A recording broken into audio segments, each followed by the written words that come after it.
আমার হুসাইন শহীদ হয়ে গেছে কারবালার ময়দানে, আমি যাইতেছি।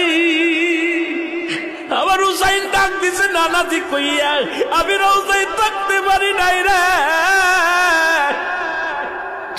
আমি হুসাইনের দেখার জন্য নবীজি রওজা থেকে উঠা গেছি। আলেমরা সর। ইবনে আব্বাস বলে আমি স্বপ্নের মধ্যে দেখেছিলাম আমার রাসূল ডাক দে বলে, মক্কা মদিনার মানুষের আরে আর ঘুমাস না, আর তোরা ঘরের মধ্যে থাকিস না। আমি নবী রওজায় ঘুমাইতে পারি নাই, কান্না সহ্য করতে পারি নাই। ওদিন আমিও ফাতেমার নদীও না আমি সহ্য করতে পারি। আমার হুসাইন যখন ডাক দিয়েছিল না নাজিয়া মুহাম্মাদ